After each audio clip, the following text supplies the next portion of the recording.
Ukraina menarik dari perpustakaannya sekitar 19 juta eksemplar buku berbahasa Rusia termasuk yang berasal dari era Soviet mulai November lalu, kata seorang anggota parlemen senior Ukraina seperti laporan Straits Times.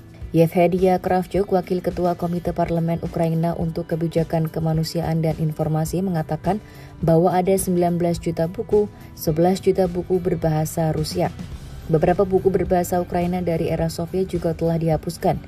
Ada juga rekomendasi untuk melarang dan menghapus buku-buku yang penulisnya mendukung agresi bersenjata Rusia melawan Ukraina.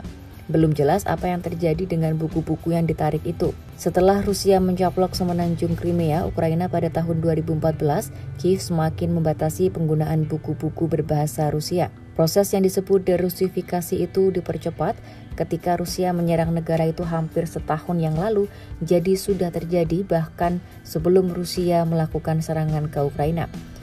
Pada pertengahan tahun 2022, Ukraina membatasi distribusi buku-buku Rusia, berusaha untuk lebih lanjut memutuskan hubungan budaya antara kedua tetangga dan membatalkan kebijakan yang menurut otoritas Kiev menekan identitas Ukraina selama berabad-abad. Dia menambahkan sekitar 44% buku di perpustakaan Ukraina berbahasa Rusia, sisanya berbahasa Ukraina atau bahasa negara-negara Uni Eropa.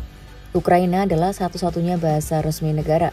Sekitar setengah dari populasi berbicara sebagian besar atau hanya bahasa Ukraina dan sekitar 30% berbicara sebagian besar atau hanya bahasa Rusia, menurut survei tahun 2019 oleh Institut Sosiologi Internasional Kiev.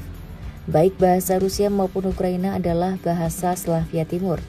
Tetapi meskipun sebagian besar orang Ukraina berbicara bahasa Rusia, orang Rusia yang tidak terbiasa dengan bahasa Ukraina mengalami kesulitan untuk memahaminya. Bahasa Rusia masih memainkan peran besar dalam bisnis, budaya, dan media. Dan bahasa ini masih digunakan secara luas di banyak kota termasuk Kiev meskipun penggunaan bahasa Rusia semakin dibatasi. Undang-undang mewajibkan bisnis dan lembaga lain untuk menggunakan bahasa Ukraina.